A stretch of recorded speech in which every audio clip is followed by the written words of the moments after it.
ఆమె తండ్రి ఆమె. హల్లెలూయా. కూర్చుందాం. దేవుని నామానికి వందనాలు. వచ్చిన మీ అందరికి కూడా నా వందనాలు.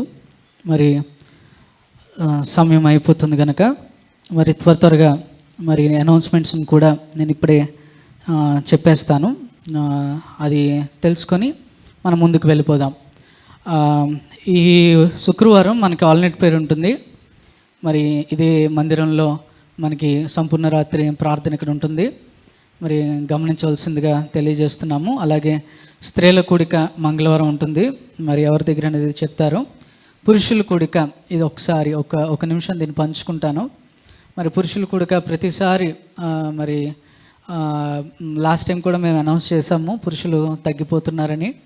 ఈసారి ఖచ్చితంగా మంగళవారం సాయంత్రం మీ కొరకు 7 గంటలకి మరి అది నియమించబడింది. మరి మనం ప్రార్థన నేర్చుకోవాలని, ప్రార్థనలో కొంచెం పట్టును మనం సాధించాలని మరి దేవుని సేవకులు దీన్ని నిర్ణయించారు. దేవుడు కూడా నిర్ణయించినట్లే మరి గమనించండి. మరి మంగళవారం సాయంత్రం 7 గంటలకు మరి అలాగనే మేము ఒక్కొక్కరుగా ముగ్గురికి ఫోన్లు చేయాలని కూడా మేము పెట్టుకున్నాము.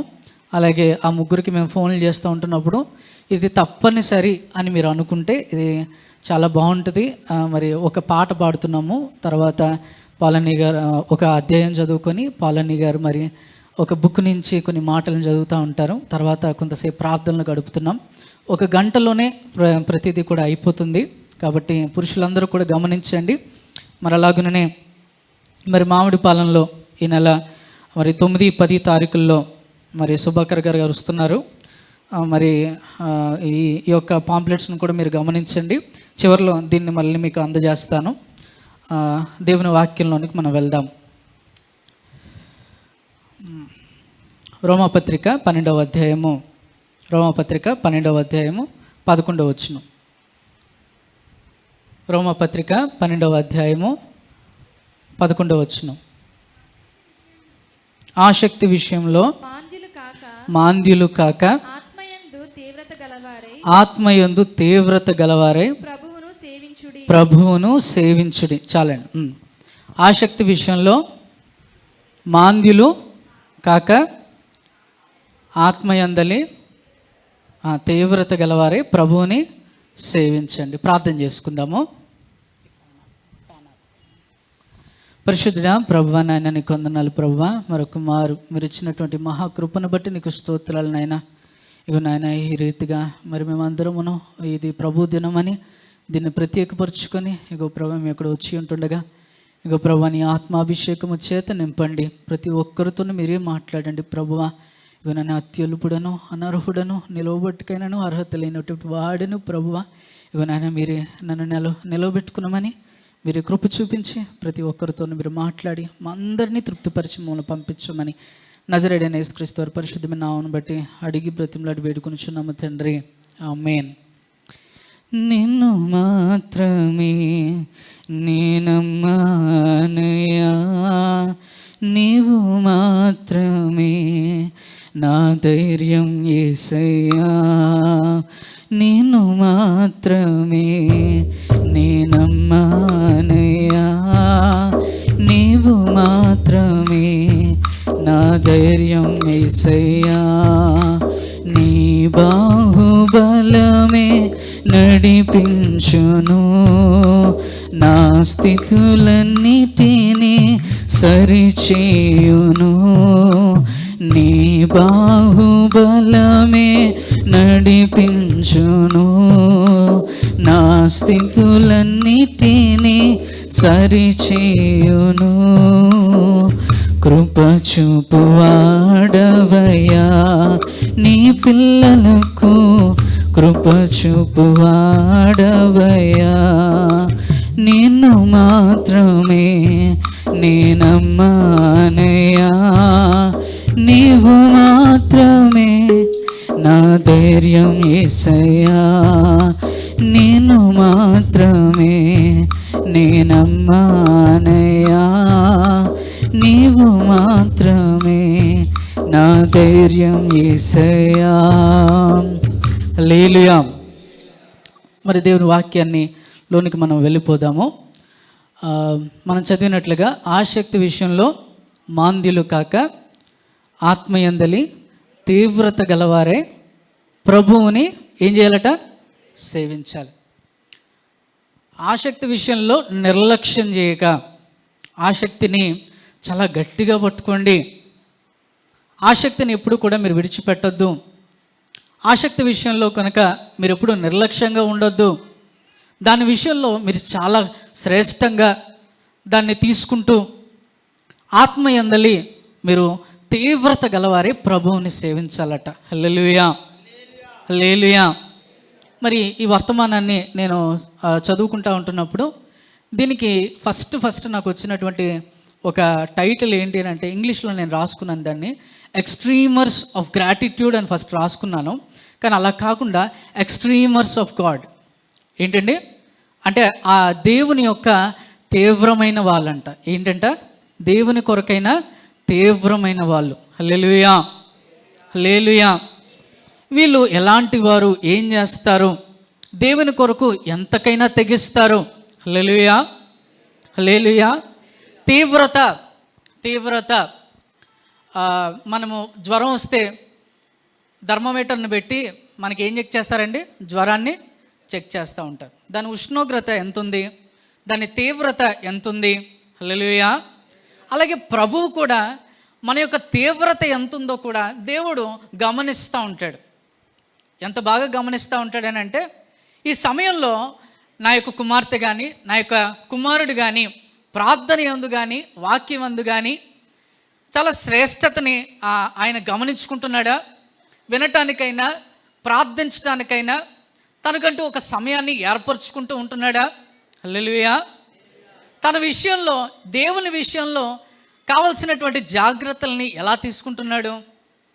ఇతను తీవ్రమైనటువంటి వాడా కాదా? హల్లెలూయా, హల్లెలూయా. ఇతనికి ఏదైనా పరీక్ష అనుగ్రహిస్తే, ఇతనికి ఏదైనా శ్రమని కనుక ఈయనకి పెడితే ఈయన ఆ శ్రమలో నిలవబడతాడా లేదా? హల్లెలూయా. ఈయన జయించగలడా? ఈయన ఓడిపోతాడా? ఇలా కొన్ని పరిమాణాలని దేవుడు పెట్టుకుంటూ వెళ్తాడు. సరే, తీవ్రత ఎటువంటి విషయాల్లో ఉండాలట? ప్రార్థనలో, ప్రార్థించుటలో తీవ్రత కనబడాలి, సమర్పించుటలో తీవ్రత కనబడాలి, వేచి ఉండుటలో తీవ్రత కనబడాలి, దాని తర్వాత సమర్పించుకున్నటలో తీవ్రత కనబడాలి, ప్రభువును నమ్ముట యందు కూడా తీవ్రత కనబడాలి. హల్లెలూయా, హల్లెలూయా. ఎంతకాలం అండి ఈ శ్రమ నేను అనుభవించాలి? నా జీవితంలో ఇంక ఈ శ్రమ నుంచి నేను విడుదల పొందనా? ఈ సమస్య నుంచి నేను విడుదల పొందనా? నా జీవితాంతం కూడా నేను అనారోగ్యాలతోనే ఉంటానా? హల్లెలూయా, హల్లెలూయా. నా జీవితం ఇంకా ఇలానే గడిచిపోతూ ఉంటుందా? ప్రభు అంటాడు అలాగే కరెక్టే, నీ జీవితంలో ఉన్నటువంటి శ్రమలన్నీ ఉన్నాయి కానీ నీ తీవ్రత ఎంతో నేను చూడాలనుకుంటున్నాను అంటాడు. హల్లెలూయా, హల్లెలూయా. దేవుని కొరకు ఏం చేయడానికైనా సిద్ధపడేవారు తీవ్రతను చూపించేవాళ్ళు అన్నమాట. హల్లెలూయా. వాళ్ళు ఏం చేయడానికైనా సిద్ధపడతారు. ప్రభు పని సులువైనది కాదంట. ఏంటది? ప్రభు పని సులువైనది కాదు. ఆయన ఏమంటున్నాడంట అక్కడ, ఆత్మయందలి తీవ్రత గలవారే ప్రభువుని సేవించండి అని అంటున్నాడు. అంటే ప్రభువుని సేవించాలి అని అంటే మనకేం కావాలి? ఆత్మలో తీవ్రత కావాలి, కొంత ఆత్మ నడిపింపు కావాలి, ఆత్మ చేత నడిపించబడుతూ ఉండాలి. ఆత్మ అంటే ఏంటో తెలుసుకోవాలి. దేవుని యొక్క ఆత్మ మనల్ని ఏం కోరుకుంటుందో, ప్రతిసారి ప్రభువు మనల్ని ఎలా నడిపించాలనుకుంటున్నాడో మనకి తెలియాలి. హల్లెలూయా, హల్లెలూయా. చాలాసార్లు తుఫానులు వచ్చినా నేను నిలబడతాను ప్రభువా, అలలు వచ్చినా నేను నిలవబడతాను ప్రభువా అని మనం అంటూ ఉంటాం. కానీ తుఫాను మాటల్ని, అలల మాటల్ని కొంచెం పక్కన పెడితే చిన్న చిన్న గాలులకే మనం కొట్టుకుంటూ వెళ్ళిపోతాం. చిన్న చిన్న గాలులు మనకు వీస్తూ ఉంటుంటే ఇక దేవుణ్ణి నమ్మటం అనవసరం. హల్లెలూయా. అనారోగ్యం వచ్చింది, చాలాసేపు మనం ప్రార్థన చేసాము, చాలా రోజులు మనం వేచి ఉన్నాము. కానీ ఒకవేళ ఆ అనారోగ్యంలో మనకు జయం పొందకపోతే ప్రభువుని విడిచిపెట్టడానికి, ప్రభువు మీద అలక చెందటానికి, ప్రభువుని కొంతకాలం ప్రభువుని విడిచిపెట్టి మనం వెళ్ళిపోవడానికి ఇష్టపడుతూ ఉంటాం. అప్పుడే ప్రభువు మన యొక్క తీవ్రతను గమనించడానికి వస్తాడు. హల్లెలూయా, హల్లెలూయా. నీ తీవ్రత పెరుగుతున్నంత కాలం, లేదంటే నీ తీవ్రతను పెంచుకుంటున్నంతసేపు దేవుడు నీ పరీక్షని ఇంకొంచెం తీవ్రంగా చేస్తాడు. హల్లెలూయా. ఎంత తీవ్రంగా చేస్తాడని అంటే, నువ్వు ఎంత తీవ్రత వరకు వెళ్తావో, నీ ఎక్స్ట్రీమిటీ ఎంతవరకు ఉంటుందో, నువ్వు ఎంత ఎక్స్ట్రీమ్గా నువ్వు వెళ్ళగలుగుతావో దేవుడు చూడాలనుకుంటా ఉంటాడు. హల్లెలూయా. హల్లెలూయా. దేవుని కొరకు, లేదంటే దేవుని ఏ విషయంలో కూడా తక్కువ చేయనటువంటి వారిని దేవుడు తీవ్రమైనటువంటి వారిగా ఎంచుతాడు. హల్లెలూయా. దేవుని ఏ విషయంలోని వాళ్ళు తక్కువ చేయరు. ఈరోజు నాకు నష్టం వచ్చింది, పర్వాలేదులే, దేవుని అయినా సేవిస్తాను. ఈరోజు నాకు లాభం వచ్చింది, అయినా దేవుని నేను మర్చిపోను. నా సంతోషంలో నేను దేవుని మర్చిపోను, నా నష్టాల్లో దేవుని మర్చిపోను, నా అనారోగ్యంలో నేను దేవుని మర్చిపోను. చాలామంది నన్ను నిందలతో నింపుతూ ఉంటున్నారు, అయినా నేను దేవుణ్ణి మర్చిపోను, దేవుణ్ణి నేను సేవిస్తూనే ఉంటాను. హల్లెలూయా. హల్లెలూయా.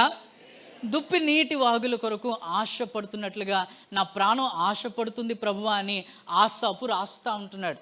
హల్లెలూయా. దుప్పి నీటి వాగుల కొరకు ఆశపడుతున్నట్లుగా నా ప్రాణం నీ కొరకు ఆశపడుతుంది ప్రభువా. వారు ఎక్కడున్నారో తెలుసా? వారు చెరపట్టబడ్డారు, వారికి దేవుని మందిరాలు లేవు, దేవునికి ప్రార్థన చేసుకోవడానికి కొన్ని స్థలాలు లేవు. కానీ అలాంటి సమయాల్లో ఆయన వేదనతో ఆ పాటను రాస్తూ పాడుతున్నాడు. దుప్పి నీటి వాగుల కొరకు ఆశపడుతున్నట్లుగా నా ప్రాణం నీ కొరకు ఆశపడుతోంది ప్రభువా. తన తీవ్రత ఏంటంటే, దుప్పి నీటి వాగుల కొరకు ఎలా ఆశపడుతుందో నేను అలా ఆశపడుతున్నానని తన తీవ్రతను తెలియజేస్తున్నాడు. ఎలా ఆశపడుతుందో తెలుసా? దుప్పి అంట 200 కేజీలు ఉండేదట ఒకప్పుడు. ఇప్పుడు కాదు, ఇప్పుడు వాటి యొక్క జీవన శైలి మారిపోయింది. చాలా వరకు అటువంటి జంతువులన్నీ కూడా అంతరించిపోయాయి. కానీ ఆ రోజుల్లో ఉండేటువంటి దుప్పులు 170 కేజీలు, 230 కేజీలు, అటువంటి చాలా లావుగా బలిష్టంగా ఉన్నటువంటి జంతువులు అంటావు అవి. హల్లెలూయా. ఆ జంతువు అరణ్యంలో తిరుగుతూ ఉంటుంటే ఎక్కడో ఎండమావిని చూసి అది నీటి మడుగు అనుకొని పరిగెట్టుకుంటూ వెళ్ళాలనుకుంటుందట. ఏం చేస్తుంది? పరిగెట్టుకుంటూ వెళ్ళాలనుకుంటుంది. కానీ తనకు ఆ బరువైన శరీరం తనని కదల్చలేకుండా చేసేస్తూ ఉంటుంది. ఒక అడుగు వేస్తూ ఉంటుంటే రెండో అడుగు వేయడానికి తనకి అలసట చేత అక్కడే ఆగిపోయినట్లుగా అయిపోతూ ఉంటుంది. ఇప్పుడు వీరికున్న సమస్య ఏంటో తెలుసా? వీరిని బరువుగా చేస్తుంది ఏంటంటే, వీరు చెరపట్టబడ్డారు. వీళ్ళేమో ఒకరి దగ్గర వీళ్ళు బానిసత్వంగా ఉంటున్నారు. వీళ్ళకి మందిరాలను తీసేశారు, వారి చేతిలో ఉంటున్నటువంటి ఆ కంజర్లన్నింటినీ తీసేశారు. ఇప్పుడు ఆసాపు రాస్తున్నాడు, చాలా బాధతో రాస్తున్నాడు, ప్రభువా నీ మీద నాకు తీవ్రత ఎక్కువే, దాన్ని దుప్పి నీటి వాగులతో నేను పోలుస్తున్నాను, నాకు ఒక అవకాశం దయచేస్తావా అని అడుగుతున్నాడు. హల్లెలూయా. హల్లెలూయా. కాబట్టి మన తీవ్రత ఎంతో దేవుడు చూడాలనుకుంటా ఉంటాడు. ఆసాపు ఇలా రాస్తున్నాడు, అదే మందిరానికి నేను ఎప్పుడు వెళ్తాను ప్రభువా, నేను ఎప్పుడు నీ మందిరంలో ఉండి మరలా నేను పాటలు పాడుకుంటాను, మరలా నేను ఆ వాక్యాన్ని చదువుకోవడానికి నాకు ఎప్పుడు అవకాశం వస్తుంది అని చెప్పి ఆ యొక్క తీవ్రతతో దేవుణ్ణి ప్రార్థన చేయడానికి, పాట పాడడానికి ప్రారంభిస్తూ ఉంటున్నాడు. హల్లెలూయా. హల్లెలూయా. మనందరికీ చాలాసార్లు ఈ యొక్క సాక్షి కొరకు చెప్తా ఉండేవాళ్ళు. రక్త సాక్షి అని మా చిన్నప్పుడు ఒక DVD ఉండేది. ఆ DVDని మేము చూసుకుంటూ ఉండేవాళ్ళం. అందులో ఒకరి జీవిత సాక్ష్యం అది. ఆ మిలిటరీ ఆఫీసరు మొత్తం అందరినీ కూడా యేసు ప్రభుని నమ్మితే, యేసు ప్రభుని కనుక మీరు ఎవరైనా నమ్మితే మిమ్మల్ని మేము చంపేస్తాం అని చెప్పి వారందరినీ కూడా గన్స్ని పెట్టి, అదే ఆ తుపాకులను పెట్టి బెదిరిస్తూ ఉంటున్నాడంట. తుపాకులను పెట్టి బెదిరిస్తూ ఉంటుంటే ఈలోగా ఏం చేశాడంటే, యేసు ప్రభు ఫోటో ఒకటి తెచ్చి కాళ్ళ మీద పెట్టి దాని మీద ప్రతి ఒక్కరూ ఉమ్ము వేసి దాన్ని తొక్కి వెళ్ళమని ఒక్కొక్కరికి ఆజ్ఞ ఇచ్చాడు. ఈలోగా ప్రతి ఒక్కరూ కూడా దాన్ని తొక్కుతున్నారు, వెళ్తున్నారు, ఉమ్మి వేస్తున్నారు, వెళ్తున్నారు. ఈలోగా ఒక చిన్న అమ్మాయి ఆ ఫోటోని తన దగ్గర తీసుకొని తన బట్టలతో ఆ ఒక్క ఉమ్మంతా కూడా తుడిచి ఇది నాది అని చెప్పి అతనికి చెప్తా ఉందట. హల్లెలూయా. యేసయ్య మిమ్మల్ని ప్రేమిస్తున్నాడు అనేటువంటి ఒక మాటని చెప్పింది. తన తీవ్రత ఏంటో తెలుసా? యేసు ప్రభువుని ఒకవేళ చంపేస్తారన్నా కూడా నేను నా దేవుణ్ణి సేవించకుండా నేను మానను. హల్లెలూయా. ఆ చంటి బిడ్డకి ఎవరు నేర్పిస్తున్నారండి? తన తల్లిదండ్రులు ఎంత చక్కగా వారిని, ఆ యొక్క చంటి బిడ్డని అంత చక్కగా దాన్ని పెంచుకుంటూ వెళ్ళారు. ఆ తీవ్రతని తన యొక్క ఆ చంటి బిడ్డకి ఎంత బాగా నేర్పించుకున్నారు. హల్లెలూయా, హల్లెలూయా. ఒకవేళ అదే తీవ్రత కనుక మనం ఎదురైతే, యేసు ప్రభువుని ఒకవేళ నువ్వు నమ్మితే, యేసు ప్రభువుని ఒకవేళ నువ్వు అనుసరిస్తే, నీకు రేషన్ కార్డులు ఆగిపోతాయి, నీకు పలానా ఆ యొక్క వనరులు ఏవి కూడా నీకు రావు, రిజర్వేషన్ ఆగిపోతూ ఉంటుంది. నువ్వు యేసు ప్రభువు కనుక ఒకవేళ బాప్తిసం తీసుకొని బాప్తిసం ఒకవేళ తీసుకుంటే రేషన్ కార్డులో నీ యొక్క క్యాస్ట్ని కూడా మార్చుకోవాలి, నీ రిజర్వేషన్ మారిపోతుంది, నీకు కావాల్సిన ప్రతి వనరులు కానీ వసతులు కానీ ఏమీ రావు అని అన్నా కూడా, ఒకవేళ నేను దేవుణ్ణి వెంబడించడానికి సిద్ధమే అన్న వాళ్ళని దేవుడు తీవ్రమైనటువంటి వారిగా ఎంచుతాడు. హల్లెలూయా, హల్లెలూయా. ఆత్మయందలి తీవ్రత గలవారే ప్రభువుని సేవించాలి అని అంటే, ఎటువంటి పరిస్థితి అయినా, అది ఒకవేళ మనకి వస్తున్నటువంటి వనరులన్నీ పోయినా, ఒకరు చనిపోయినా, మన జీవితం అట్టడుగు స్థానానికి వెళ్ళిపోతున్నా, దేవుణ్ణి సేవించకుండా నేను మానను అని వాగ్దానం చేసేవాడిని దేవుడు తీవ్రమైనటువంటి వాడు, తీవ్రమైనటువంటి వాళ్ళు అని చెప్పి దేవుడు సాక్ష్యం ఇస్తూ ఉంటాడు. హల్లెలూయా, హల్లెలూయా. తర్వాత ఇంకొక మాటని మనం చెప్పుకునే ముందుగా, దీని కొరకు నేను ఒక 4 మాటల్ని ఇలా రాసుకున్నాను. దేవుని పని జరగాలంటే మనకి కొంత ఆత్మలో సిద్ధపాటు అవసరం కనుక, ఒకవేళ అలా జరగాలి అని అంటే ఎలా సిద్ధపడాలట? తీవ్రమైన కృతజ్ఞత కొరకు సిద్ధపడాలి. రెండోదిగా తీవ్రత కలిగినటువంటి ప్రత్యేకతకు సిద్ధపడాలి.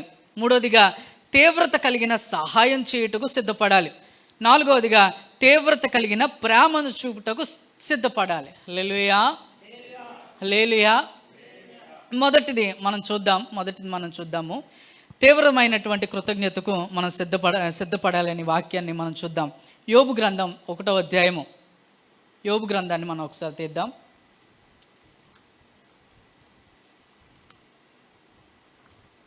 యోబు గ్రంథము 1వ అధ్యాయం 1వ వచనం చదవండి ఎవరైనా. ఊజు దేశమందు యోబు అను ఒక మనుషుడుండెను. అతడు యథార్థవర్తనుడును న్యాయవంతుడునై దేవుని యందు భయభక్తులు కలిగి చెడుతనమును విసర్జించిన వాడు. హల్లెలూయా.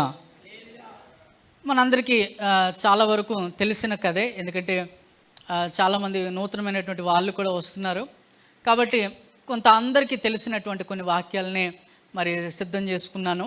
మరి యోబు గురించి మనం చాలాసార్లు విన్నాం. యోబు యొక్క పరిస్థితి, యోబు దేవుణ్ణి విడిచిపెట్టినటువంటి ఆ యొక్క పరిస్థితిని అన్నిటిని కూడా మనకు తెలుసు. ఊజు దేశమందు యోబు అనే ఒక మనుష్యుడు ఉన్నాడట. అతడు యథార్థవర్తనుడు, న్యాయవంతుడును, అలాగే చెడుతనమును విసర్జించినటువంటి వాడంట. హల్లెలూయా, హల్లెలూయా. ఆయన ఎటువంటి వాడట? యథార్థవర్తనుడు, చెప్పండి, న్యాయవంతుడు, చెడుతనమని విసర్జించినవాడు. యోబుకి చాలా మంచి క్వాలిటీస్ ఉన్నాయి. ఏంటట? ఆయన చాలా యథార్థంగా బ్రతుకుతున్నాడట, న్యాయంగా నిలవబడుతున్నాడట, తర్వాత చెడుతనాన్ని మొత్తాన్ని విడిచిపెట్టాడట. ఆ దేశమంతట్లో కూడా ఆయన వంటి ధనవంతుడు ఎవ్వరూ లేరు. హల్లెలూయా, హల్లెలూయా. ఆయనకు ఒకరోజు ఇలా ఒక కష్టం వచ్చింది. ఏం చేశాడట? ఏమైందట? అనుకోకుండా ఒకరోజు తన పిల్లలందరూ కూడా ఒక్క రోజులోనే ఒక పెద్ద సుడిగాలి వచ్చి ఆ పిల్లలందరినీ తీసుకొని వెళ్ళిపోయింది. తనకున్నటువంటి యావత్ ఆస్తి అంతా కూడా శత్రువులు వచ్చి తీసుకొని వెళ్ళిపోయారు. తనకి ఎద్దులు ఉన్నాయి, తనకు ఒంటెలు ఉన్నాయి, తన ఆస్తి అంతా కూడా కోల్పోయాడు. చివరికి తన యొక్క కుటుంబాన్ని కూడా తాను కోల్పోయాడు. వారందరూ కూడా చనిపోయారు. చనిపోయిన తర్వాత యోబు పలికినటువంటి ఒకే ఒక్క మాట చూడండి. 1వ అధ్యాయం 25వ వచనంలో చూడండి. 1వ అధ్యాయం 21వ వచనం. నేను నా తల్లి గర్భంలో నుండి దిగంబరినే వచ్చి తిని దిగంబరినే అక్కడికి తిరిగి వెళ్ళేదము. యెహోవా ఇచ్చెను, యెహోవా తీసుకొని పోయెను. యెహోవా నామమునకు స్తుతి కలుగునుగాక. హల్లెలూయా, హల్లెలూయా. యోబు పరిస్థితి చూడండి. యోబు యథార్థంగా ప్రవర్తించాడు, న్యాయంగా నిలవబడ్డాడు, చెడుతనాన్ని విసర్జించాడు. ఇంతకంటే ఏ మనిషి అయినా న్యాయంగా ఉంటాడా? ఇంతకంటే ఏ మనిషి అయినా ఇంకొంత దేవుని కొరకు భక్తి చేయగలుగుతాడా? ఇంతకంటే దేవుని కొరకు తీవ్రంగా బ్రతికిన వాడు ఇంకెవరైనా ఉంటారా? కానీ అటువంటి యోబును కూడా దేవుడు పరీక్షించాలనుకున్నాడు. హల్లెలూయా, హల్లెలూయా. ఒకరోజు సాతాను దేవుని యొక్క పరలోకాన్ని దగ్గరికి వెళ్ళిన తర్వాత దేవుడే యోబు కొరకు ఒక సాక్ష్యాన్ని చెప్తున్నాడు. ఏం చెప్తున్నాడట? నా యోబును చూసావా? ఆయన యథార్థవంతుడు, ఆయన న్యాయవంతుడు, ఆయన చెడుతనాన్ని విసర్జించిన వాడు అని అంటుంటే సాతాను అంటున్నాడు, ఆస్తంతా నువ్వే కదా ఇచ్చావు. ఆస్తంతా ఉన్నప్పుడు ఎవడైనా యథార్థంగానే బ్రతుకుతాడు. ఆస్తంతా ఉంటున్నప్పుడు ఎవడైనా న్యాయంగానే ఉంటాడు. నీ దగ్గర నుంచి అన్ని మేలులు వచ్చాయి, అన్ని వనరులను నువ్వు ఆయనకు సమకూర్చావు. తన కుటుంబం అంతటికి కూడా లెక్కలేనట్టుగా ఆస్తిని నువ్వు ఇచ్చావు. వారి కుటుంబంలో గొడవలు ఎలా జరుగుతాయి? నువ్వు చక్కగా దాన్ని అన్నిటిని కూడా సమకూర్చి ఇచ్చేస్తూ ఉంటున్నావు. కాబట్టి ఒకవేళ నువ్వు కనుక దాన్ని మొత్తగలిగితే, యోబును కనుక నువ్వు మొత్తగలిగితే, అప్పుడు నేనేంటో నేను చూపిస్తానని చెప్తున్నాడు. ఇక దేవునికి పౌరుషం వచ్చింది. ఏమొచ్చింది? పౌరుషం వచ్చింది. ఎందుకనంటే యోబు మీద దేవునికి ఎటువంటి నమ్మకం ఉందని అంటే, ఆయనకి ఎంత తీవ్రతనిచ్చినా, అంటే ఇప్పుడు చూడండి, మన ఉష్ణోగ్రత ఉంటుంది కదండి. ఉష్ణోగ్రత ఇప్పుడు మనం బర్నర్ని తిప్పితే ఏమవుతుంది? కొంచెం మంట వస్తుంది. కొంచెం దాన్ని మీడియంలో పెట్టుకుంటాము, హైలో కూడా పెట్టుకుంటాం కదా. దేవుడు ఎక్స్ట్రీమ్ హైలో పెట్టాడు ఇప్పుడు. హల్లెలూయా, హల్లెలూయా. ఆ ఎక్స్ట్రీమ్ హైని ఇచ్చినా కూడా నా యొక్క న్యాయవంతుడైనటువంటి యోబు, చెడుతనాన్ని అంతటిని కూడా విసర్జించినటువంటి యోబు, లేదంటే యథార్థంగా బ్రతుకుతున్నటువంటి యోబుని సాతానుడు కదల్చలేడు. హల్లెలూయా, హల్లెలూయా. ఏమైనా చెయ్యి, నేను పౌరుషంతో చెప్తున్నాను, నేను పౌరుషంతో మాట్లాడుతున్నాను, రోషం కలిగి మాట్లాడుతున్నాను. నా యొక్క కుమారుడు నన్ను విడిచిపెట్టడు. హల్లెలూయా, హల్లెలూయా. మరి నీ విషయంలో, నా విషయంలో, మనందరి విషయంలో ప్రభువునకు ఎవరైనా ఇటువంటి మాటలు మాట్లాడితే మన విషయంలో రోషం వచ్చేంత తీవ్రత మనం దేవునికి కనపరిచామా? అంత కోల్పోయినటువంటి యోబు యెహోవా ఇచ్చెను, యెహోవా తీసుకొని పోయాను. బట్టలు చెప్పుకున్నాడు, గుండెను గొరిగించుకుంటా ఉంటున్నాడు. ఏం చేస్తున్నాడంట? యెహోవా ఇచ్చెను, యెహోవా తీసుకొని పోయాను. సరదాగా నేను దీన్ని బాగా ఆలోచించి నేను ఏమనుకున్నానంటే, ఒకవేళ హనక్కే గనక నా కళ్ళ ముందే, ఇలా అనకూడదు కానీ ఇలాగే అంటున్నాను, నా కళ్ళ ముందే తీవ్రమైనటువంటి యాక్సిడెంట్లో చనిపోతే నేను ఒక సేవకుని స్థానంలో మనం నిలబడగలనా? మరలా నేను దేవుని దగ్గరికి వెళ్ళి ప్రభువా అనుకుంటూ మరలా ఆయన పాదాలను నేను పట్టుకోగలనా? అది చాలా కష్టం అండి, చాలా కష్టం, చాలా కష్టం. ఒక మనిషి చనిపోతే ఆ చనిపోయిన తర్వాత చాలా ప్రశ్నలు ఎదుర్కొంటూ ఉంటున్నప్పుడు దేవుణ్ణి మర్చిపోయేంతగా, దేవుణ్ణి ప్రశ్నించేంతగా, దేవుణ్ణి విమర్శించేంతగా, దేవుణ్ణి దూషించేంతగా మనం మారిపోతాం.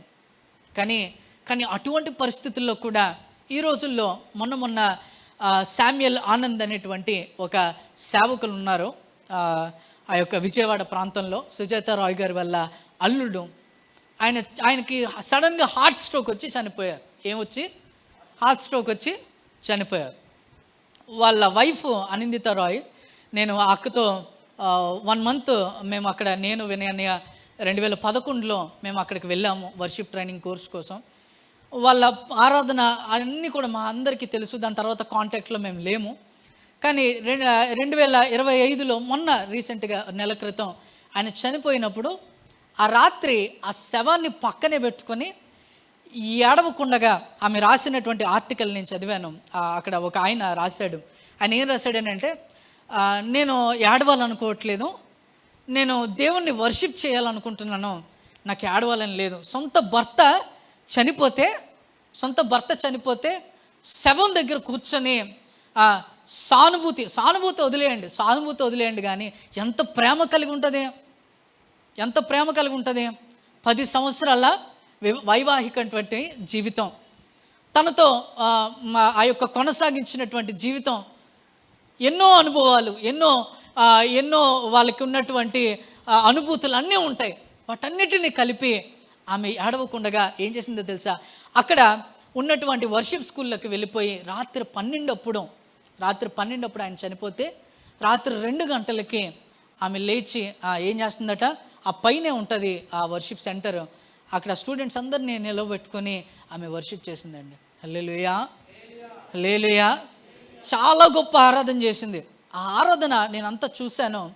అది ఎవరికో కనపరుచుకునే ఆరాధన కాదు, మేము ఇది అని చూపించుకునే అటువంటి ఆరాధన కాదు. కానీ తన భర్త చనిపోయిన తర్వాత ఆ వేదనలో కూడా నేను కృంగిపోతే నా దేవునికి అవమానం కలుగుతుందని, నా దేవుణ్ణి ఇటువంటి పరిస్థితుల్లో కూడా నేను ఆరాధించాలని తన ఆత్మలో తీవ్రత కలిగి ఆరాధించింది. హల్లెలూయా, హల్లెలూయా.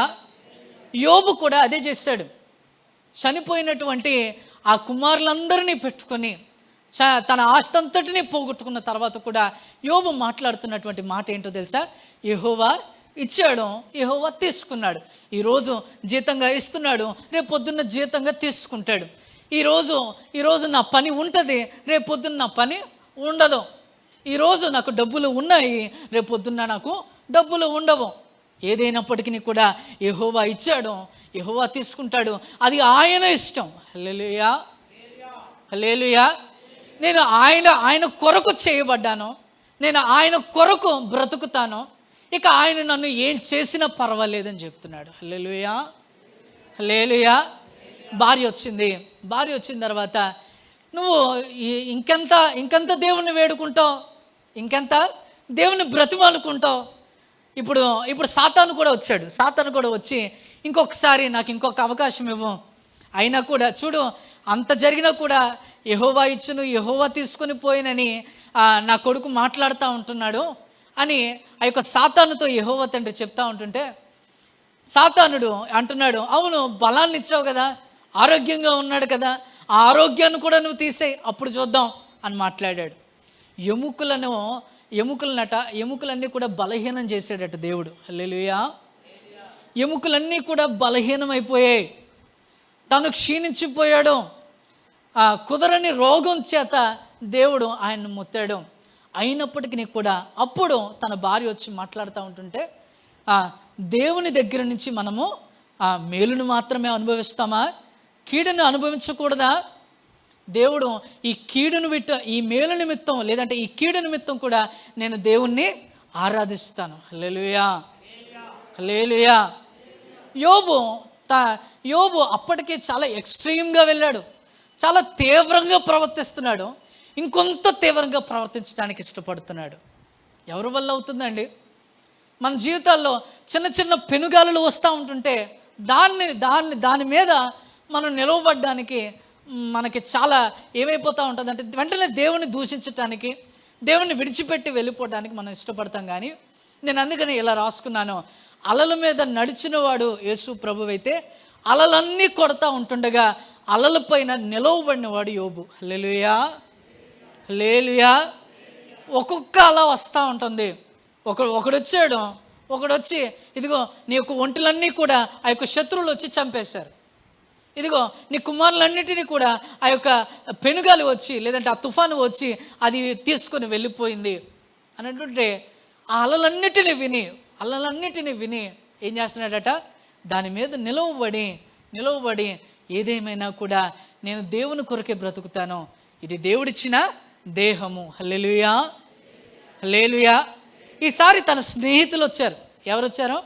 స్నేహితులు వచ్చారు. చూడండి 3వ అధ్యాయం చూడండి, 4వ అధ్యాయం చూడండి. 4వ అధ్యాయంలో 7వ వచనాన్ని చూడండి. జ్ఞాపకం చేసుకున్నాము, నిరాపరాధి అయిన ఒకడు ఎప్పుడైనా నశించినా, యథార్థ వర్తనలు ఎక్కడైనా నిర్మూలమయ్యారా? నేను చూచినంత వరకు అక్రమమును దున్ని కీడును విత్తువారు దానినే కోయిదురు కదా. హల్లెలూయా. అంటే ఇప్పుడు దాకా ఎవరు నన్ను నిందించట్లేదు, నా భార్య నన్ను నిందించుకుని వెళ్ళిపోయింది, అయినా పర్వాలేదు అనుకున్నాడు. తర్వాత తన పుట్టుకను కూడా తిట్టుకుంటూ ఉంటున్నాడు, కానీ దేవుణ్ణి మాత్రం నిందించడానికి ఇష్టపడలేనటువంటి యోబు ఈసారి తనని ఎంతో ప్రేమించినటువంటి తన 3 స్నేహితులు వచ్చి యోబుతో పాటు కూర్చొని బూడిది రాసుకొని 3 దినాలు ఆయన కొరకు ఏడ్చి ప్రలాపిస్తూ దాని తర్వాత ఇలా మాట్లాడుతూ ఉంటున్నారట. ఎవరైనా నిరపరాధిగా ఉంటూ శ్రమ అనుభవించడం చూసావా? లేదంటే యథార్థవంతులు ఎప్పుడైనా కూడా నశించిపోవడం చూసావా? కీడును విత్తువాడే దాన్ని కోస్తాడు గనుక ఈరోజు నువ్వు కీడును విత్తావు, అందుకే దీన్ని నువ్వు కోస్తున్నావు అని చెప్పి ఆ మాటను పలుకుతూ ఉంటున్నాడు. హల్లెలూయా. అంటే ఎంతగా తనని అవమానపరుస్తున్నారో, ఎంతగా తనని నిందిస్తూ ఉంటున్నారో, బాగా గాయమైనటువంటి గాయాన్ని ఇంకొంత రేపుతూ ఉంటుంటే అయినా కూడా తీవ్రత కలిగినటువంటి యోబు తర్వాత పలికినటువంటి మాట ఏంటో తెలుసా? ఒకవేళ నేను గనక అదే పని చేస్తే నా దేవుడు చేయవలసినటువంటి త్రాసులన్నిటిలో నన్ను త్రూయునుగాక అని మాట్లాడుతున్నాడు. దాని తర్వాత ఇంకొక మాట ఏం చెప్తా ఉంటున్నాడంటే, ఆయనకు ఇష్టం వచ్చినట్లుగా దేవుడు నన్ను నలుపునుగాక అని మాట్లాడుతున్నాడు. హల్లెలూయా, హల్లెలూయా. ఆరోగ్యం క్షీణించిపోయింది, ఆస్తి పోయింది, దాని తర్వాత కుమార్తెలను పోగొట్టుకున్నాడు, భార్య విమర్శించి వెళ్ళిపోయింది, తర్వాత స్నేహితులు విమర్శిస్తూ ఉంటున్నారు, నిందలు వస్తున్నాయి, అవమానం వస్తుంది. ఇన్ని జరుగుతున్నప్పటికీ కూడా ఆయన ఏమంటున్నాడట? ఆయనకి ఇష్టం వచ్చినట్టుగా నన్ను నలుపునుగాక అంటున్నాడు. ఇంకెంత నలపాలి? అన్ని విషయాల్లో ఈయన నలగొట్టబడ్డాడు, అన్ని విషయాల్లో కూడా ఇంకా అట్టడుగు స్థానానికి వెళ్ళిపోయాడు, ఇంకా నలగొట్టబడ్డానికి ఇష్టపడుతున్నాడు. హల్లెలూయా, హల్లెలూయా. ఇంతకంటే తీవ్రమైనటువంటి వారిని మనం ఎక్కడైనా చూడగలమా? ఇంత తీవ్రతతో మనం దేవుని కొరకు మనం పని చేయగలమా? ఏదైనా నష్టం వస్తే, లేదంటే మన కుటుంబంలో మన యొక్క బిడ్డలు ఒకవేళ వారి చదువులు కనుక తప్పిపోతే, లేదంటే మన కుటుంబ పరిస్థితులు ఒకవేళ క్షీణించిపోతే, అప్పుల్లో మనం కూరుకుపోతే, అసలు దేవుని యొక్క సహాయమే మనకు అందకపోతే, దేవుని మీద ఇంకా ఆధారపడేటువంటి ఒక గొప్ప తీవ్రమైనటువంటి నిర్ణయాన్ని మనం యోబు వలె చేయడానికి ఇష్టపడగలమా? హల్లెలూయా, హల్లెలూయా. తీవ్రమైనటువంటి కృతజ్ఞత కొరకు సిద్ధపడాలి. ఎంత తీవ్రంగా నువ్వు నష్టపోయినప్పటికీ కూడా నీ కృతజ్ఞత కూడా దేవునికి తీవ్రంగా కనబడాలి. హల్లెలూయా, హల్లెలూయా. చూడండి, అన్ని పోయినప్పటికీ కూడా దేవుని దగ్గర కృతజ్ఞతను చేయటం మానలేదు. ఎంత ఎంత ఎంత అట్టడుగు స్థానంలో ఉన్నాడండి యోబు. అయినప్పటికీ కూడా యెహోవా ఇచ్చాడు, యెహోవా తీసుకున్నాడు. ఈ రోజున మనం ఒకవేళ అటువంటి మాటను మనం చెప్పగలిగితే, చాలాసార్లు మనం అనుకుంటాం, దేవుడు మనల్ని చూడట్లేదు, గమనించట్లేదు, దేవుడు మన స్వరాన్ని వినట్లేదు, నా కుటుంబ పరిస్థితిని మార్చట్లేదు, నా భర్తను మార్చట్లేదు, నా భార్యను మార్చట్లేదు, లేదంటే నా యొక్క పరిస్థితి మారట్లేదు అని మనం అనుకుంటూ ఉంటాం. కానీ ఒకవేళ నిన్ను రక్షించినటువంటి నీ దేవుడు రక్షించబడిన తర్వాత నీలో తీవ్రత ఎంత ఉందో గమనించాలని ఇష్టపడతాడు. హల్లెలూయా, హల్లెలూయా. నీ తీవ్రత గనక ఆయన లెక్కల్లో అది తీవ్రంగా కనబడితే నీ యొక్క పరిస్థితులన్నీ మార్చడానికి ఇష్టపడతాడు. హల్లెలూయా, హల్లెలూయా. మారనటువంటి వాళ్ళు కూడా మార్చేటువంటి దేవుడు. మన వల్ల కాకపోవచ్చు, మన శక్తి వల్ల కాదు, మన జ్ఞానం వల్ల కాదు, మన బలం వల్ల కాదు, మనం ఎంత ప్రయత్నాలు చేసినా వాళ్ళు మారకపోవచ్చు, కానీ ప్రభు అనుకుంటే ఒక క్షణంలో తిప్పగలడు. హల్లెలూయా, హల్లెలూయా. ఆ క్షణంలో తిప్పాలి అని అంటే దానికి కావలసినటువంటి కృతజ్ఞత దేవునికి చూపించాలి. అది తీవ్రంగా ఉండాలి. నీకు తీవ్రమైన పరీక్ష వచ్చినప్పుడు తీవ్రమైన కృతజ్ఞతతో దేవుని దగ్గరికి వెళ్ళాలి. హల్లెలూయా, హల్లెలూయా. అప్పుడు దేవుడు మనల్ని పిలుస్తాడు. వీడు ఈజ్ అన్ ఎక్స్ట్రీమర్ ఆఫ్ గాడ్. దేవుని కొరకు తీవ్రమైనటువంటి వాడు, తీవ్రమైనటువంటి పనుల్లో వీళ్ళు నిలవబడేటువంటి వాళ్ళు. హల్లెలూయా, హల్లెలూయా. రెండోదిగా చూద్దాం. తీవ్రత కలిగినటువంటి ప్రత్యేకతకు సిద్ధపడాలి. ఏంటంటే తీవ్రత కలిగినటువంటి ప్రత్యేకత కొరకు మనము సిద్ధపడాలి. 1 కొరింథీలు 1వ అధ్యాయం 25వ వచనం. 1 కొరింథీలు 1వ అధ్యాయం 25వ వచనం ఇలా ఉంటుంది. దేవుని వెర్రితనం మనుషుల జ్ఞానము కంటే జ్ఞానం గలది, దేవుని బలహీనత మనుషుల బలము కంటే బలమైనది. హల్లెలూయా. ఏమైనా అర్థమైందా? ఇది ఏమైనా అర్థమైందా? దేవుని వెర్రితనము మనుషుల జ్ఞానము కంటే జ్ఞానం గలదంట, దేవుని బలహీనత మనుషుల బలము కంటే బలహీనత. అదేంటంటే దేవునికి వెర్రితనం ఉంటుందా, దేవునికి బలహీనత ఉంటుందా అంటే ప్రభువు దీన్ని చాలా చక్కగా అర్థం చేయడానికి ఇష్టపడుతున్నాడు. ఒకవేళ దేవుని కొరకు నువ్వు ఏదైనా ప్రత్యేకమైనటువంటి పద్ధతిని కనుక పెట్టుకుంటే, చూడండి, ఫర్ ఎగ్జాంపుల్ మన చర్చిలో ఫస్ట్ వైట్ డ్రెస్ని సమర్పించుకుంది ఎవరు? పాస్టర్ గారు, పాస్టరమ్మ గారు. అది వాళ్ళ సమర్పణ.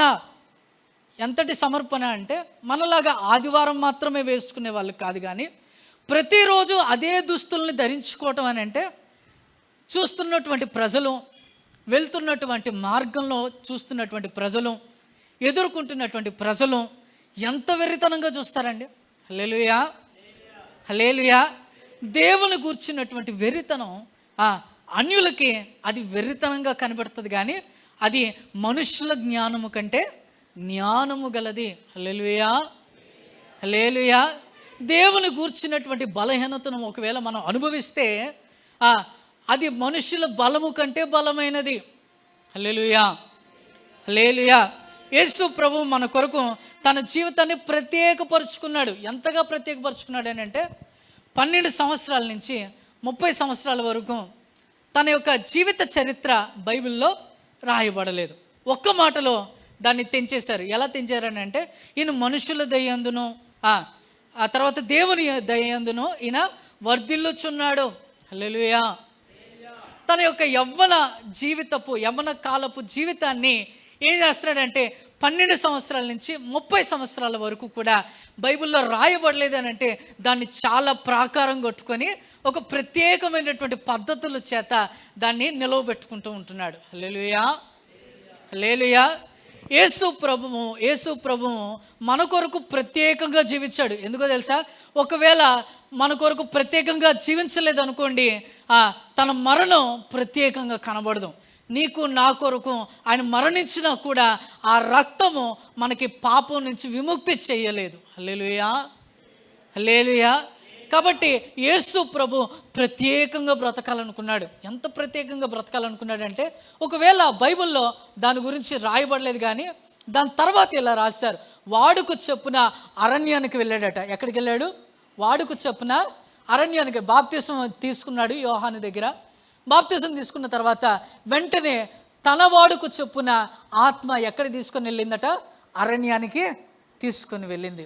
యవనస్తుల కొడుకులో కూడా నేను దీన్ని పంచుకున్నాను. ఎక్కడ తీసుకొని వెళ్ళింది? ఇప్పుడు అరణ్యానికి తీసుకొని వెళ్ళింది. అంటే దీని అర్థం ఏంటో తెలుసా? 12 సంవత్సరాల నుంచి 30 సంవత్సరాల వరకు కూడా యేసు ప్రభువుకి అరణ్యానికి వెళ్ళేటువంటి అలవాటు ఉంది. హల్లెలూయా, హల్లెలూయా. ఆయన వాడుకు చొప్పున అరణ్యానికి వెళ్ళి ప్రార్థన చేసుకుంటూ ఉంటాడు. తన యవ్వన జీవితాన్ని కాపాడుకోవడానికి తనని తను అణుచుకుంటూ ఉంటాడు. ప్రాకారం లేక పాడైపోయిన పురం ఎంతో తన మనస్సును అణుచుకుని లేని వాడు నువ్వు అంతే అనేటువంటి వాక్యాన్ని దేవుడు ఇంకొంచెం గట్టిగా తీసుకున్నాడేమో దాన్ని. అందుకనే తన జీవితం కొరకు ప్రాకారం వేసుకోవాలి, తన జీవితాన్ని నేను ప్రత్యేకంగా దాన్ని కట్టుకోవాలి, నేను ప్రత్యేకంగా కనబడాలి అని చెప్పి దేవుడు మన కొరకు ప్రత్యేకమైనటువంటి పద్ధతిని ఏర్పరచుకున్నాడు. హల్లెలూయా, హల్లెలూయా.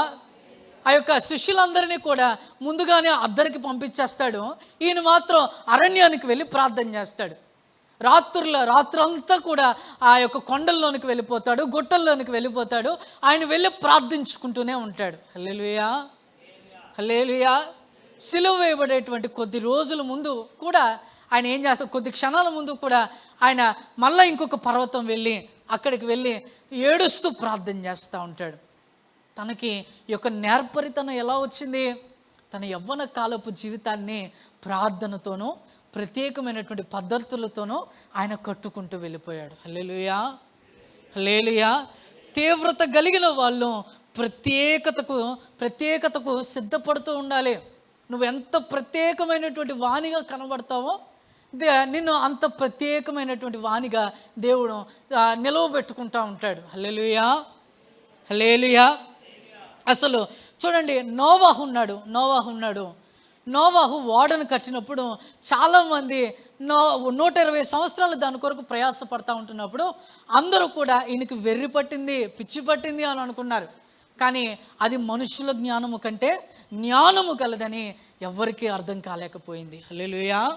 120 సంవత్సరాల తర్వాత యేసు ఆ యొక్క దేవుడు చెప్పినట్లుగా ఆకాశం నుంచి వర్షం కురిసింది. ఏం చేసిందట? ఆకాశం నుంచి వర్షం కురిసింది. అప్పటిదాకా ఆకాశం నుంచి నీళ్లు పడటం ఎవ్వరూ చూడలేదు. హల్లెలూయా, హల్లెలూయా. కాబట్టి ఇదిగోండి, ఆ యొక్క 120 సంవత్సరాలు పడుతుంది దీని కొరకు. కానీ దేవుడు ఇలా నాకు చెప్పాడు, ఒక వాడును కట్టుకోమన్నాడు, దానిలో ఎవరైతే ఉంటారో వారందరినీ కూడా నేను రక్షిస్తానని చెప్పి దేవుని సువార్త అంతా కూడా వాళ్ళందరికీ చెప్తూ ఉంటుంటే వాళ్ళందరూ కూడా ఏం చేస్తున్నారట? దాన్ని తిరస్కరిస్తూ ఉంటున్నారు, అవమానం చేస్తూ ఉంటున్నారు. ఈ యొక్క నోవాహుని ఏం చేస్తున్నారట? తిరస్కరించి వీడు వెర్రివాడు అని చెప్పి మాట్లాడుతూ ఉంటున్నారు. హల్లెలూయా, హల్లెలూయా. ఎప్పుడైతే 120 సంవత్సరాల తర్వాత ఆ ఓడ పూర్తి అయిన తర్వాత వర్షం పడిన తర్వాత జంతువులన్నింటినీ తీసుకుని వెళ్ళి ఆ యొక్క తలుపుని దేవుడు మూసేస్తాడు. ఆ తలుపుని తెరవడానికి నోవాహు కూడా అధికారం లేదు. 40 రాత్రుంబగళ్ళు ఆ యొక్క వరదలంతా కూడా వచ్చాయట. ఇప్పుడు ఆ జనాలందరూ కూడా, నోవాహు నువ్వు చెప్పింది మేము నమ్మలేదు, కానీ ఒకసారి నీ తలుపు తీవానంటే ఈ తలుపు నేను మూయలేదు కానీ దేవుడే మూసాడు. హల్లెలూయా, హల్లెలూయా. ఇక నేను తీయలేను, నాకు తీయాలనే ఉంది, కానీ ప్రభు నన్ను అనుమతించట్లేదు. వారి జ్ఞానానికి అందనటువంటి ఆ వెర్రితనానికి మనం అలవాటు పడాలి. హల్లెలూయా, హల్లెలూయా. దేవుని వెర్రితనము మనుషుల జ్ఞానము కంటే జ్ఞానం గలది. అది ఎంత జ్ఞానం గలది అని అంటే, దేవుని మీద నువ్వు ఇష్టాన్ని పెంచుకుంటే, దేవుని యొక్క పద్ధతులను నువ్వు ప్రేమించగలిగితే, దేవుని కొరకు ప్రత్యేకంగా బ్రతకడానికి ఇష్టపడగలిగితే దేవుడు అప్పుడు మనుష్యులకి లేనటువంటి జ్ఞానాన్ని నీకు ఇవ్వడానికి ఇష్టపడతాడు. హల్లెలూయా, హల్లెలూయా. మనుషుల వల్ల సాధ్యం కానటువంటి జ్ఞానాన్ని నీకు ఇవ్వడానికి ఇష్టపడతాడు. బల్బును కనిపెట్టాడు. అది ఎలా కనిపెట్టాడట? చీకటిలో వెలుగు పుట్టెను అనే వాక్యము ద్వారా ఆయన ఆ యొక్క బల్బుని కనిపెట్టాలని ఆయనకి దేవుడు ఒక మాట చేత ఆయన ప్రేరేపించాడు. హల్లెలూయా, హల్లెలూయా. ప్రపంచంలో ఎవరి వల్ల కాలేనిది బైబిల్లో ఉన్నటువంటి కొన్ని మాటల ద్వారా అవి పురుకొల్పబడ్డాయి. హల్లెలూయా, హల్లెలూయా. తర్వాత దానియేలు, షడ్రక్, మేషక్, అబేద్నెగోలు ఉన్నారు కదా, హనన్య, అజర్యా, మిషాయేలు. ఈ ముగ్గురు కూడా ఏం చేస్తున్నారట? ఆ యొక్క భోజనం మాకు వద్దు అని చెప్పి ఏదైతే మాంసాహారాలని వాళ్ళకి ఇస్తూ ఉంటుంటే, ఇది మాకొద్దు కానీ మాకు ఆకుకూరలను ఇవ్వండి, ద్రాక్ష రసానికి బదులుగా ఏమివ్వండి అని అడుగుతున్నారు, నీళ్లను మాకు ఇవ్వండి అని అడుగుతూ ఉంటున్నారు. హల్లెలూయా, హల్లెలూయా. వాళ్ళందరూ చూస్తున్నారు, ఒరే ఇప్పుడు ఒకవేళ నువ్వు మాంసం కనుక తినగలిగితే నీ యొక్క శరీరానికి బలం వస్తుంది, నీ శరీర ఆకృతిని నువ్వు పెంచుకోగలుగుతావు, సైన్యంలో నువ్వు వెళ్ళినప్పుడు ఆ ఎదుటి శత్రువుల్ని ఎదుర్కోవడానికి నీ యొక్క శరీరం తోడ్పడుతుంది అని చాలామంది చెప్తూ ఉంటున్నారు. కానీ ఆ ప్రభువు ఏం చెప్పాడో అదే చేయడానికి ఇష్టపడ్డారు. హల్లెలూయా, హల్లెలూయా. మొదటిది నోవాహు దేవుని యొక్క వెర్రితనం, దేవుని గుర్చినటువంటి వెర్రితనం మనుషుల జ్ఞానం కంటే జ్ఞానం గలది. రెండోది దేవుని గూర్చినటువంటి బలహీనత. అంటే చూడండి, దేవుడు ఏదైతే తినమన్నాడో అది ప్రజలందరికీ అది బలహీనమైనటువంటి ఆహారంగా కనబడుతుంది. కానీ దాని తర్వాత రాజు మిషాయేలుని, అజర్యాని, దాని తర్వాత దానియేలుని ఎంచుకొని ఏం చేస్తున్నాడంటే వీళ్ళని అధికారులుగా నిలవబెట్టాడు. హల్లెలూయా, హల్లెలూయా. కాబట్టి ప్రత్యేకమైనటువంటి పద్ధతులు నువ్వు ఎన్నుకుంటే, నువ్వు ప్రత్యేకంగా దేవుని కొరకు నిలవబడగలిగితే, అప్పుడు దేవుడు దాని కొరకు నువ్వు సిద్ధపడగలిగితే నిన్ను దేవుని యొక్క తీవ్రమైనటువంటి వాణిగా దేవుడు నిలవబెడతాడు. హల్లెలూయా, హల్లెలూయా. చాలామందికి ఇది వెరితనంగా కనిపించవచ్చు.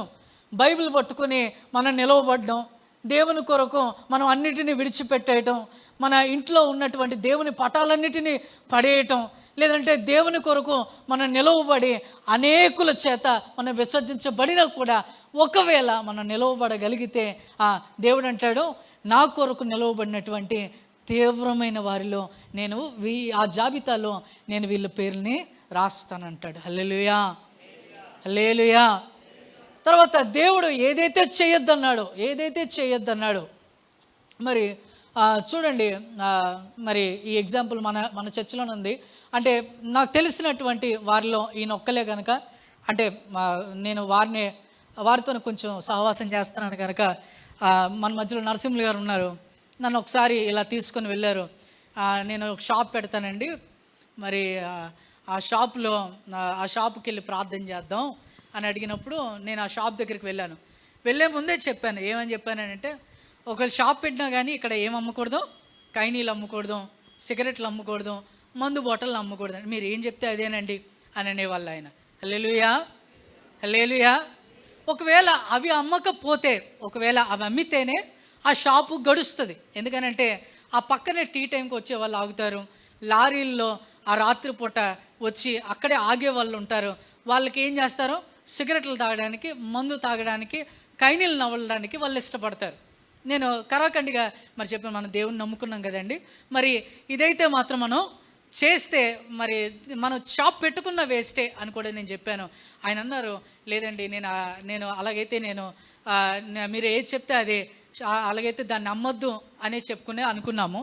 ఈలోగా వాళ్ళ ఇంట్లో మరి మాట్లాడుకున్నారు. మరి అది అమ్మకపోతే మరి లాభం రాదు కనుక ఆ షాప్ పెట్టడమే మరి మానేశారు. కానీ ఆయన మాత్రం దాని కొరకు నిలవబడ్డాడు. హల్లెలూయా, హల్లెలూయా. ఒకవేళ లాభం రాకపోయినా, నష్టపడుతున్నా లాభం రాకపోయినా దాని విషయంలో ప్రత్యేకంగా మనం నిలవబడగలిగితే, ఆ లోకమంతా కూడా ఇవి అమ్మకపోతే నీకు లాభం రాదు, ఇది చేయకపోతే నీకు కావలసినటువంటి పని జరగదు, రాజకీయ నాయకులను మురిపించుకోకపోతే మనకి కావలసినటువంటి పని జరగదు అని ఎంతోమంది చెప్పొచ్చు. కానీ లేదు, నా అన్నిటికంటే పెద్ద నాయకుడు ఉన్నాడు, ఆయన నా దేవుడు, ఆయన దగ్గర నేను మోకరిల్లుతానని ప్రత్యేకంగా నిలవబడాలి. ఆ నిలవబడినటువంటి తీవ్రతని దేవుడు నిన్ను చూసి తీవ్రమైనటువంటి జాబితాల పేర్లలో నీ పేర్లను రాస్తాడు. హల్లెలూయా, హల్లెలూయా. మూడోదిగా తీవ్రత కలిగిన సహాయం చేయుటకు సిద్ధపడాలి. ఏం చేయాలట? తీవ్రత కలిగిన సహాయం చేయడానికి సిద్ధపడాలి. మత్తయి సువార్త 5వ అధ్యాయం 41వ వచనం.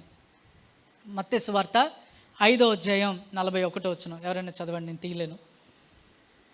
మత్తయి సువార్త 5వ అధ్యాయము 41వ వచనం. ఒకడు ఒక మైలు దూరం రమ్మని నిన్ను బలవంతం చేసిన ఎడల వానితో కూడా 2 మైళ్ళు వెళ్ళుము. వానితో కూడా 2వ మైలు కూడా నువ్వు వెళ్ళాలి. చాలండి. ఈ మాట యేసు ప్రభువారు కొండ మీద ప్రసంగం చేస్తా వాళ్ళందరికీ కూడా కొన్ని మాటలు చెప్తాను. నేను మీతో చెప్పున్నది ఏమనగా, నరహత్య చేయవద్దని మీకు ఆజ్ఞ ఉన్నది కనుక కదా. అయితే నేనేం చెప్తున్నానంటే, నీ సహోదరుని వ్యర్థుడా అని పిలిస్తే నువ్వు నరహత్య చేసినట్లు. ఇది చాలా ఎక్స్ట్రీమ్ అండి, ఇది చాలా తీవ్రం. ఇది ఇంకా తీవ్రమైనటువంటి స్టేట్మెంట్ అన్నమాట. నరహత్య చేస్తే నువ్వు నరహంతకుడివని అవుతావు, కానీ అలా కాదట. ఏం చేస్తానట, నీ సహోదరుణ్ణి నువ్వు దూషిస్తే, నిందిస్తే, వ్యర్థుడని మాట్లాడితే, వాడిని పనికిమాలిన వాడు అని ఒకవేళ నీ మాటలో నుంచి దొర్లేస్తే, ఆ దేవుడు నీ యొక్క పేరుని ఎలా రాస్తాడంటే అనిల్ అని రాసి దాని పక్కన నరహంతకుడు అని రాస్తాడట. అదే నేను చేసిన తప్పేంటి ప్రభువా, నువ్వు మరీ ఎంత ఎక్స్ట్రీమ్గా ఆలోచిస్తే, నువ్వు మరీ ఎంత తీవ్రంగా ఆలోచిస్తే నేనైనా ఏం చేయగలను, నా వల్ల ఇది సాధ్యపడుతుందని అంటే సాధ్యపడనిది కూడా మనం ప్రయత్నించాలని ప్రభు ప్రయాసపడుతున్నాడు. హల్లెలూయా, హల్లెలూయా. వ్యభిచరింపవద్దు అని ఆజ్ఞ ఉన్నది కనుక కదా. కానీ నీ కళ్ళతో నువ్వు ఏదైనా మోహం చూస్తే ఆ మోహపు చూపునే దేవుడు ఏం చేస్తున్నాడంట, నువ్వు వ్యభిచరించినట్లే అని మాట్లాడుతున్నాడు. హల్లెలూయా. ఇవి తీవ్రమైనవి. ఇక మూడో దానికి మనం ఇప్పుడు చదువుకున్న దానికి వద్దాం. ఎవరైనా మిమ్మల్ని 1 మైలు రమ్మని మాట్లాడితే వారితో పాటు ఇంకొక మైలు వెళ్ళాలి. 1 మైలు అంటే 1.5 కిలోమీటర్, దాదాపుగా 1.5 కిలోమీటర్ కంటే ఎక్కువ, 100 మీటర్లు ఎక్కువ. హల్లెలూయా, హల్లెలూయా. రోమన్ సైనికులు యూదుల్ని బానిసలుగా చూసేవాళ్ళు కాబట్టి వాళ్ళు ఏం చేసేవాళ్ళంటే ఎక్కడికైనా ప్రయాణం చేస్తూ ఉండేటప్పుడు ఎవరినైనా బానిసను తెచ్చుకొని వాళ్ళ దగ్గర ఉన్నటువంటి బ్యాగ్స్ని ఆ యొక్క సంచులను అవన్నిటిని కూడా ఈ యొక్క బానిసల మీద వేసేవాళ్ళు. వీళ్ళకి ఒక ఆజ్ఞ ఉంది, ఏంటంటే 1 మైలు సైనికుడితో పాటు నడవాలి. ఎంత మైలు? 1 మైలు నడవాలి. 1 మైలు నడిచిన తర్వాత ఆ యొక్క బానిస ఫ్రీ అయిపోవచ్చు, అక్కడి నుంచి వెళ్ళిపోవచ్చు. అక్కడ ఆగి ఆ సైనికుడు ఇంకొక బానిస కొరకు ఎదురు చూడాలి. హల్లెలూయా. ఇది అక్కడ జరుగుతున్నటువంటి పరిస్థితి. కానీ యేసు ప్రభు ఏం చెప్తున్నాడట, 1 మైలు నిన్ను రమ్మని బలవంతం చేస్తే నువ్వు ఇంకొక మైలు కూడా వెళ్ళడానికి ఇష్టపడాలి. మరీ బాగుంది ప్రభువా, 1.5 కిలోమీటర్ అది, నువ్వు నడిచి చూడు ఒకసారి, నీకు అర్థమవుతుంది. ఎందుకంటే ఆ బ్యాగులన్నీ మోసుకోవాలి, అవన్నీ మోసుకున్న తర్వాత మళ్ళీ నన్ను ఆ యొక్క కర్రతో కొట్టడం లేకపోతే ఏదో ఒకటి చేస్తూ ఉంటాడు, నీచంగా మాట్లాడుతూ ఉంటాడు. ఆ 1.5 కిలోమీటర్ కూడా మధ్యలో ఎక్కడో దగ్గర ఆగిపోతూ ఉంటాడు, చాలా సమయం పడుతుంది. ఇప్పుడు 1.5 మైలు తర్వాత 1.5 కిలోమీటర్ తర్వాత నేను ఆగిపోదాం, నేను అక్కడి నుంచి ఇంక విశ్రాంతి చెందుదాం అని నేను అనుకోవాల్సిన పరిస్థితి నాది. కానీ ఇంకొక 1.5 కిలోమీటర్ నడవమని నేను చెప్తున్నావు కదా, ఇది ఎక్కడ గొడవ? హల్లెలూయా. కానీ ప్రభు చెప్పినట్లు చేయగలిగితే ప్రభు అంటాడు, నువ్వు తీవ్రమైనటువంటి వాడవి. హల్లెలూయా. అంటే ప్రభు ఏమంటున్నాడంటే, రూపాయికి 100 రూపాయలు ఇచ్చేయమని చెప్పట్లే. అంటే నీ దగ్గర రూపాయి ఉంటే 100 రూపాయలు అప్పు చేసి 100 రూపాయలని ఇచ్చేయి అని ప్రభు చెప్పట్లేదు. కానీ నీకు లేని పరిస్థితిలో కూడా ఒకరి వైపు నన్ను నిలవబడాలి. హల్లెలూయా. నీ దగ్గరే లేదు కానీ ఇంకొకరి వైపు నిలవబడాలి. అది ఎలాగనంటే, అంటే ఒకవేళ ఇది అంత సరిగ్గా సరిపోకపోవచ్చు, కానీ ఒకరోజు నేను ఇలా చేశాను. సోనుకి, మన మధ్యలో సోను సేవకులకి మరి ఆ యొక్క పెరాలసిస్ స్ట్రోక్ వచ్చినప్పుడు వెంటనే వాళ్ళ సంఘం వాళ్ళు ఫోన్ చేశారు. ఫస్ట్ ఫోన్ నాకే వచ్చింది. నాకు ఇంకా అసలు ఏం చేయాలో అర్థం కావట్లేదు. వెంటనే పాస్టర్ గారికి వెళ్ళి చెప్పేశాను. పాస్టర్ గారికి పాపం టెన్షన్ వచ్చేసింది. నా చేతిలో ప్రభు, నా చేతిలో డబ్బులు లేవు ప్రభు. ఏం లేవు? డబ్బులు లేవు. నేను సహాయం చేయడానికి, నేను ఉద్యోగం చేసినటువంటి వాడిని కాదు, నీ సేవకు వచ్చాను. నేను ఏదైనా చేయగలిగితే ప్రార్థన చేయగలను కదా ప్రభువా. ఇప్పుడు నా దగ్గర అయితే సహాయం చేయడానికి డబ్బులు లేవు, నేను ప్రార్థన చేస్తానని చెప్పి ఆ మార్గం అంతా కూడా నేను, అంటే సోను అంటే ఇంకొంచెం ఎమోషనల్ కదా, నాకు చాలా దగ్గర స్నేహితుడు. నేను ఆ మార్గం అంతా కూడా వెళ్ళి ఏడ్చుకుంటూ వెళ్ళి సోనుని పడుకోబెట్టిన తర్వాత అందరూ వెళ్ళిపోయిన తర్వాత సోను చేయిని పట్టుకొని, అరే నేను ప్రార్థన చేస్తాను, కళ్ళు మూసేయి అని చెప్పి ఒకే ఒక ప్రార్థన చేశాను. ప్రభువా, నీ సేవకు మేము వచ్చాము, మా చేతిలో డబ్బులు ఉండవేమో కానీ నువ్వు ఇచ్చిన అధికారము శక్తి ఉంది, అది డబ్బుకు మించినది ప్రభువా. మాకు లేని పరిస్థితి, నా దగ్గర డబ్బు లేకపోవచ్చు కానీ నువ్వు ఇచ్చిన అధికారము శక్తి ఉంది, అదైనా ఇవ్వడానికి నేను నిలవబడతాను ప్రభువా. హల్లెలూయా. ఈ మాటనే చెప్పి ప్రార్థన చేశాను. దేవుడు నాకు ఆ పరిస్థితుల్లో మరి అలాగే నేర్పించాడు. ఎందుకంటే నేను ఉద్యోగం చేసినటువంటి వాడిని కాదు, మీ అందరిలాగా మాకు శాలరీస్ లాగా మాకేమీ రావు. కానీ ప్రభు మాకు ఇచ్చినటువంటి గొప్ప ఆధిక్యత యాజకత్వపు విలువ. హల్లెలూయా. ఆదివారం ఈ వైట్ బట్టలు వేసుకున్న ప్రతిసారి ప్రభు దీనికి నేను అర్హుడను కాను. ఎందుకంటే లేవి గోత్రంలో ఉన్న వాళ్ళు మాత్రమే యాజకత్వం చేయాలని మరి పాత నిబంధనలు రాయబడి ఉంటుంది. కానీ కొత్త నిబంధనలో ప్రతి ఒక్కరికి యాజకత్వాన్ని దేవుడు ద్వారం తెరిచాడు. హల్లెలూయా. ఇక్కడ నిలవబడుతున్న ప్రతిసారి ప్రభువా, ఇగో సౌలు అంటూ ఉంటాడు కదా, బెన్యామీను గోత్రము అన్ని గోత్రాల కంటే తక్కువైనదని. ప్రభువా, మేము సేవకుల కుటుంబం నుంచి వచ్చిన వాళ్ళం కూడా కాదు, ఇగో నా ద్వారానే సేవ ప్రారంభం అవ్వాలి అని చెప్పి నేను ప్రార్థన చేసుకుంటూ ఉంటాను. ప్రభువు నన్ను చాలా ప్రత్యేకంగా తాకటానికి ఇష్టపడతాడు. హల్లెలూయా. కాబట్టి నీ తీవ్రత ఎంత ఎక్కువ దేవునికి కనపరచాలి. 1 మైలు రమ్మని నీతో ఎవరైనా బలవంతం చేస్తే 2వ మైలుకు కూడా నువ్వు అవుట్ ఆఫ్ లవ్, అంటే ప్రేమతో కూడినట్లుగా నువ్వు ఆయన దగ్గరికి వెళ్తూ ఉండాలి. హల్లెలూయా, హల్లెలూయా. అప్పుడు దాకా ఈ మాటను చెప్పినంత వరకు కూడా యేసు ప్రభువుని బోధకునిగా చూశారు. యేసు ప్రభువుని మా యొక్క సంఖ్యల్ని విడగొట్టడానికి వచ్చినటువంటి ఒక ఫ్రీడమ్ ఫైటర్గా చూశారు.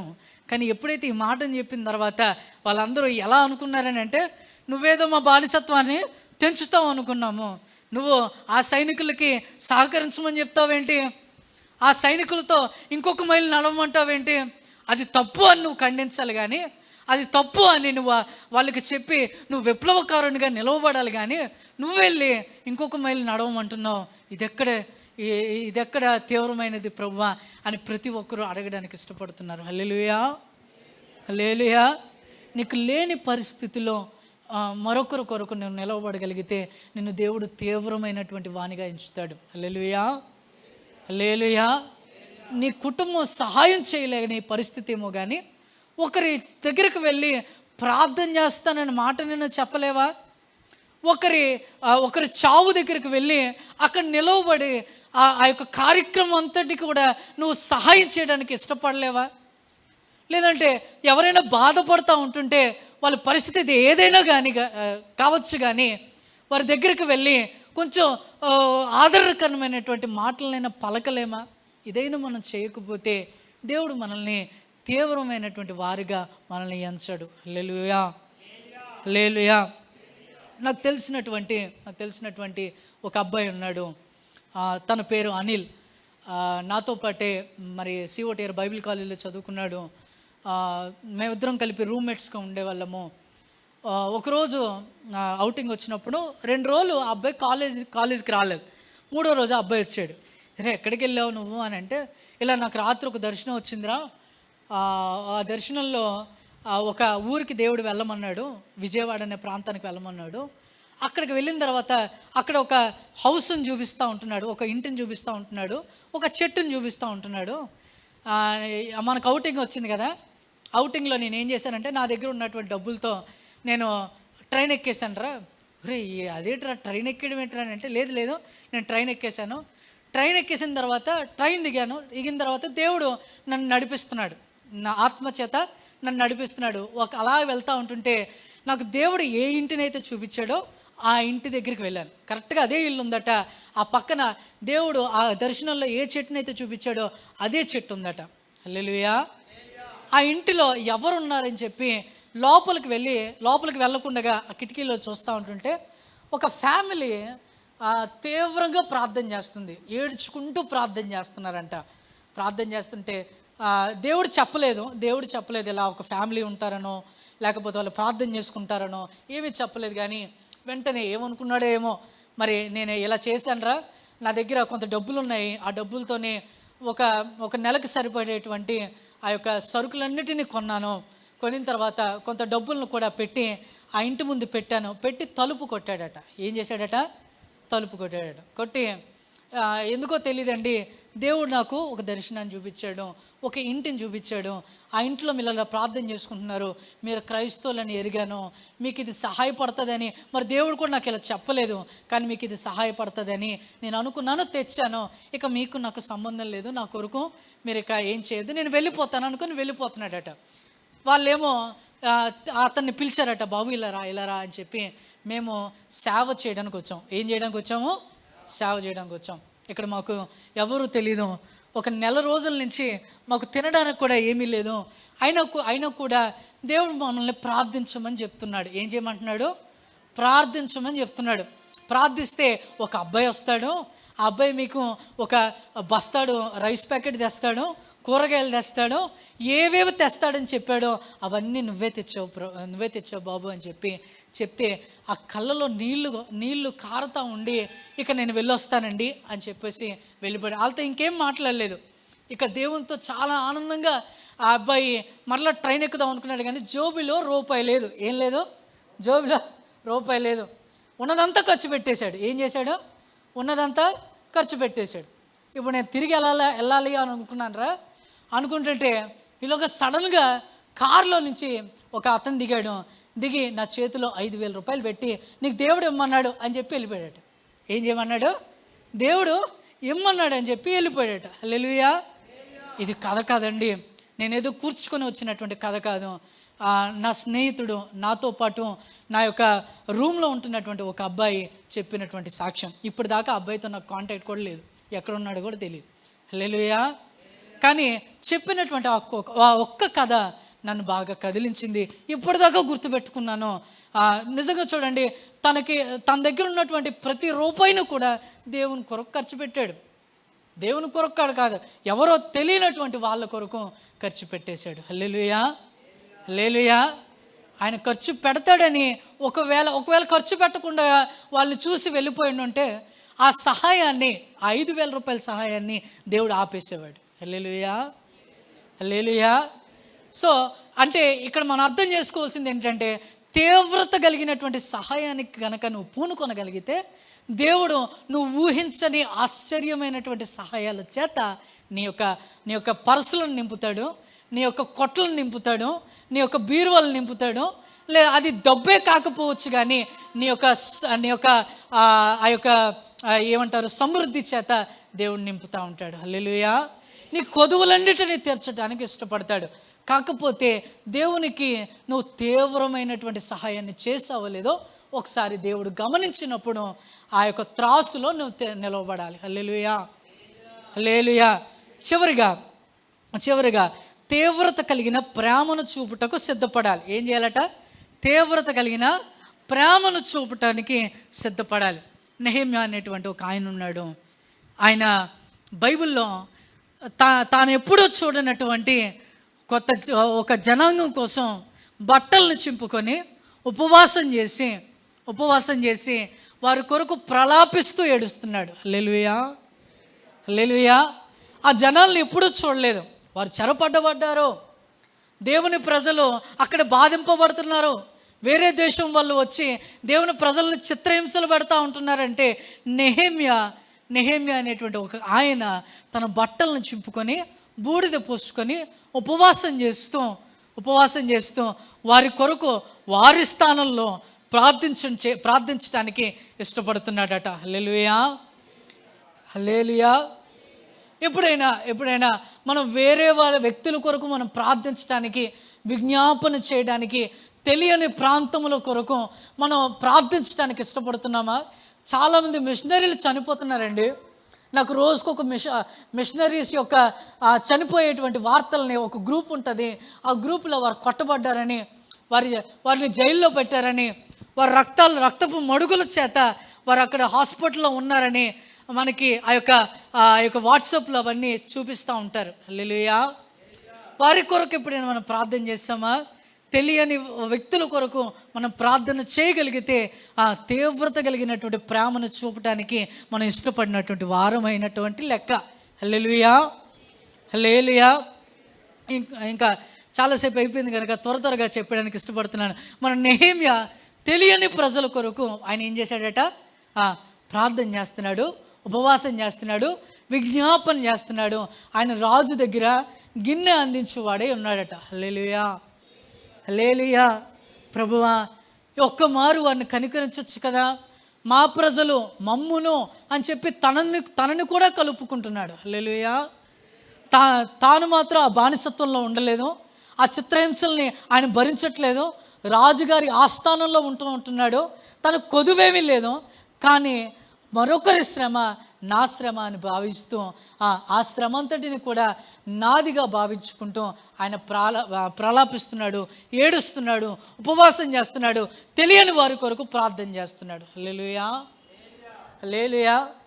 నేను ఇలా రాసుకున్నాను.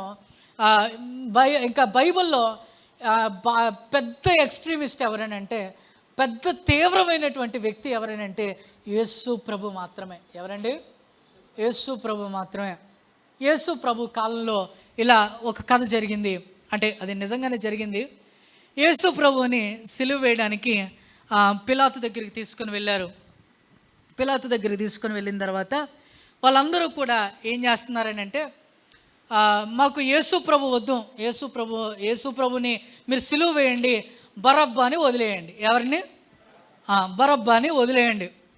ఇప్పుడు ఈ బరబ్బా చాలా వరకు అన్యాయమైనటువంటి పనులను చేశాడు. ఏం చేశాడు? అన్యాయమైనటువంటి పనులను చేశాడు. ఒక మనిషిని చంపి ఆ యొక్క జైల్లో కూర్చున్నాడు. చాలా అనేకమైనటువంటి అన్యాయమైన పనులను చేశాడు. ఒక మనిషిని చంపాడు. ఇక తనకు వచ్చినటువంటి ఫలము ఏంటి అని అంటే ఇక సిలువ మీద మరణించాలి. హల్లెలూయా, హల్లెలూయా. ఇప్పుడు బరబ్బాని చెరసాల్లో పెట్టారు.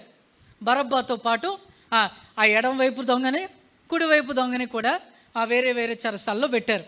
ఇక బరబ్బా నా కొరకు ఎవడు రాడు, నన్ను విడిపించేవాడు ఇంకా ఎవడో ఉండడు, అసలు ఇక నేను ఎలాగో చాలా కఠినమైనటువంటి వాడిని కనుక నాకు ప్రాణభిక్ష పెట్టడానికి కూడా నేను అడుక్కోను అని చెప్పి ఆయన ఎలాంటి వాడు అంటే మోటు కలిగినటువంటి వాడు. హల్లెలూయా, హల్లెలూయా. ఇక ఆయన ఎప్పుడూ కూడా ప్రాణభిక్ష కోసం అడుక్కోలేదు. నా స్థానంలో ఎవరైనా చనిపోండి అని కూడా అడగలేదు. పిలాతు దగ్గరికి వెళ్ళిపోయి నన్ను విడిచిపెట్టేయండి, నేను బ్రతుకుతాను, నాకు బ్రతకాలని ఆశ ఉంది అని కూడా ఏమీ చెప్పట్లేదు. అలాంటి పరిస్థితుల్లో ఉంటున్నప్పుడు తన పక్క చెరసాలలో ఒక వ్యక్తి వచ్చాడట. హల్లెలూయా. ఆ వ్యక్తిని పెట్టారు. ఆ వ్యక్తిని పెడతా ఉంటుంటే అందరూ ఆ వ్యక్తిని చూస్తూ ఉంటున్నారట. బరబ్బా ఆ వ్యక్తిని చూడాలనుకున్నాడట. ఎరా ఇంకో ఖైదీ వచ్చాడా, నాకంటే ఎవడరా, నాకంటే పెద్ద నేరం చేసిన వాడు ఎవడో ఉండడు అని చెప్పి తన గొప్పలు చెప్పుకుంటూ ఉంటున్నాడట. హల్లెలూయా. కానీ అక్క ఏ నేరము చేయనటువంటి ఒక ఖైదీ ఆ పక్క చెరసాలలో ఉండి మౌనంగా నిలబడుతున్నాడట. ఈ లోపున మరుసటి రోజు బరబ్బా యొక్క చెరసాలని ఓపెన్ చేసి, బరబ్బా నువ్వు వెళ్ళిపోవచ్చు, నీకు బ్రతికేటువంటి అవకాశం వచ్చింది, నీ స్థానంలో చనిపోవటానికి మరొక ఖైదీని మేము ఎన్నుకున్నాం. హల్లెలూయా, హల్లెలూయా. ఎవరి స్థానంలో? బరబ్బా స్థానంలో చనిపోవటానికి మరొక ఖైదీని ఎన్నుకున్నాం అని చెప్తే బరబ్బా బయటకు వచ్చేసి ఇక బయటకు వెళ్ళిపోయిన తర్వాత యేసు ప్రభువుని ఆ ఇద్దరు దొంగలను తీసుకొని వెళ్ళిపోతూ ఉంటుంటే బరబ్బాకి అది ఎంత ఘోరమైన మరణమో బరబ్బాకి తెలుసు. ఎందుకంటే చాలా సంవత్సరాలుగా గొల్గొతా కొండ మీద సిలువ వేయబడుతున్నట్టు నేరం చేస్తున్న వాళ్ళకి సిలువ మరణాలు ఇస్తూ ఉంటుంటే ఆ మేకులు కొట్టి వారిని కొరడాలతో కొడతారట. కొరడాలతో కొట్టి మేకులను కొట్టి వాళ్ళు అలాగే బ్రతుకుతూ ఉంటుండగానే వారిని విడిచిపెట్టేస్తూ ఉంటారు. హల్లెలూయా. అది తీవ్రమైనటువంటి మరణం. సైంటిస్టులు కూడా ఇప్పుడు దాన్ని కనుగొన్నారు. అది మేకులు కొట్టి ఆ రెండు చేతులు మేకులు, ఆ రెండు కాళ్ళకి మేకులు కొట్టిన తర్వాత ఫస్ట్ హార్ట్ ఫెయిల్ అయిపోతుందట. దాని తర్వాత వెయిన్స్ అన్ని పనిచేయడం మానేస్తుందట. భుజముల మీద బరువంతా కూడా దిగిపోతూ ఉంటుందట. తర్వాత ప్రతి ఆర్గన్ కూడా ఫెయిల్ అయిపోతూ ఉంటుందట. ఎముకలు క్షీణించిపోతూ ఉంటాయట. ఎముకలన్నీ నలిగిపోతూ ఉంటుంటే నన్ను ఒక్కసారి చంపేయండి అని వేడుకునేలాగా ఆ యొక్క బలహీనత చేస్తూ ఉంటుందట. హల్లెలూయా. ఆ తీవ్రతను గమనించినటువంటి ఆ బరబ్బా నా కొరకు ఒక ఆయన చనిపోవటానికి నా స్థానంలో ఆ బరబ్బాను వదిలేయమని చెప్పినటువంటి ఆ వ్యక్తి గురించి నేను చూస్తానని చెప్పి గొల్గొతా కొండకి వెళ్ళాడట. అందరినీ చూస్తున్నాడు. చాలా క్రౌడ్ ఉందట. ఆ క్రౌడ్లో ఎవరు అని చూస్తూ ఉంటుంటే సిలువకు మేకులు కొట్టి ఆ సిలువను ఎత్తుతూ ఉంటున్నప్పుడు ఆ యేసు ప్రభుని చూశాడట. హల్లెలూయా, హల్లెలూయా. యేసు ప్రభుని చూడగానే స్టన్ అయిపోయాడట. ఎందుకో తెలుసా? యేసు ప్రభుని చాలాసార్లు కలిశాడట. యేసు ప్రభు బోధ చేస్తూ ఉంటుంటే చాలాసార్లు బరబ్బా విమర్శించిన వాడట. ఈయన గలిలయ బోధకుడు కదా, గలిలయలో ఈయన బోధ చేస్తూ బ్రతుకుతూ ఉంటాడు, ఈయన బోధ నాకు తెలుసు, అది చాలా అధికారంతో కూడినటువంటి బోధ, ఎవరు కూడా అటువంటి బోధన చేయలేదు, అధికారులను సహితం కూడా ఆయన ఎదుర్కొన్నాడు, ఆయన మాటను కూడా ఎవరు ఎదురు చెప్పినటువంటి వారు లేరు, చాలా స్వస్థతలు చేశాడు, చాలా గొప్ప కార్యాలు చేశాడు. ఇటువంటి గణనీయమైనటువంటి వ్యక్తి నాలాంటి నేరస్తుడి కొరకు ఆ స్థానంలో చనిపోవడానికి ఇష్టపడ్డాడు అని చెప్పి బోరుని ఏడుస్తున్నాడట. హల్లెలూయా, హల్లెలూయా. తీవ్రమైనటువంటి మార్గాన్ని ఎంచుకున్నటువంటి యేసు ప్రభువు తీవ్రమైనటువంటి మరణాన్ని కూడా ఎంచుకున్నాడు. తీవ్రమైనటువంటి మరణాన్ని ఎంచుకొని తీవ్రమైనటువంటి తప్పులు చేసినటువంటి ఒక ఆయన స్థానంలో తీవ్రంగా చనిపోవడానికి ఇష్టపడ్డాడు. హల్లెలూయా, హల్లెలూయా. బరబ్బా అనుకుంటున్నాడు, అది నీ సిలువ కాదు ప్రభువా, అది నా సిలువ, నా కొరకు చేయబడినటువంటి సిలువలో నువ్వు నా స్థానంలో మరణించడానికి ఇష్టపడ్డావు. హల్లెలూయా, హల్లెలూయా. చాలాసార్లు యేసు ప్రభు కొరకు చేయబడినటువంటి సిలువ అనుకుంటాం, కానీ బరబ్బా కొరకు చేయబడినటువంటి సిలువ మీద యేసు ప్రభు చనిపోవటానికి ఇష్టపడ్డాడు. హల్లెలూయా. ఇంతకంటే ఎవరు ప్రేమించగలరు? ఇంతకంటే తీవ్రమైనటువంటి ఎక్స్ట్రీమ్ లెవెల్ ఆఫ్ లవ్ని ఎవరు చూపించగలరు? హల్లెలూయా. అందుకనే ఈ మాట ఉంటుంది కదా, యోహాను సువార్త 3:16 ఏమని ఉంటుందంటే, దేవుడు లోకాన్ని ఎంతో ప్రేమించను కాగా తన అద్వితీయ కుమారునిగా పుట్టిన వాని యందు. ఆ మాట అంతటిని మనం చదువుకోవచ్చు, కానీ దాన్ని మెర్లిన్ క్లారెన్స్ అనేటువంటి ఒక వ్యక్తి ఎలా రాశాడు, దేవుడు లోకాన్ని ఎంతగానో ప్రేమించాడు కనుక తన అద్వితీయ కుమారుడు, ఏకైక కుమారుడిని హత్య చేయడానికి దేవుడు ఇష్టపడ్డాడు. హల్లెలూయా, హల్లెలూయా. దేవుడు ఇష్టపడితే యేసు ప్రభు అనుకున్నాడు, యేసు తండ్రి అయిన నీకే అంత సమర్పణ ఉంటే నా పిల్లల్ని నేను ఇంకా ఎక్కువగా ప్రేమిస్తాను అని చెప్పి బరబ్బా ప్లేస్లో చనిపోయి, నేను మానవాళ్ళంతటికీ కూడా మీ యొక్క శాపాన్ని విరగొట్టడానికి నేను సిలువ మరణాన్ని పొందానని చెప్పి దేవుడు అత్యంత తీవ్రమైనటువంటి మరణాన్ని ఎంచుకున్నాడు. హల్లెలూయా, హల్లెలూయా. తండ్రి ఎక్కువగా ప్రేమిస్తాడు, కుమారుడు ఎక్కువగా ప్రేమిస్తాడు, కానీ అటువంటి కుమారుని కొరకు, తండ్రి కొరకు మాత్రం మనం తీవ్రత గురించి పక్కన పెట్టండి, కనీసం దేవుని కొరకు చిన్న చిన్న పనులైనా మనం చేయడానికి ఇష్టపడని వారు. హల్లెలూయా, హల్లెలూయా. దేవుడు తన కొరకు తీవ్రత కలిగినటువంటి వారి కొరకు ఎదురు చూస్తూ ఉంటున్నాడు, చాలా ఎదురు చూస్తూ ఉంటున్నాడు. బరబ్బా స్థానంలో యేసు ప్రభు చనిపోయినట్లుగా నీ కొరకు, నా కొరకు, మనందరి కొరకు మన స్థానంలో యేసు ప్రభు సిలువ మీద మరణించాడు. హల్లెలూయా, హల్లెలూయా. ఈక్వెడార్ అనే ప్రాంతంలో జిమ్ ఎలియట్ అనేటువంటి బృందం ఏం చేసిందట? గొప్ప సేవ చేసింది.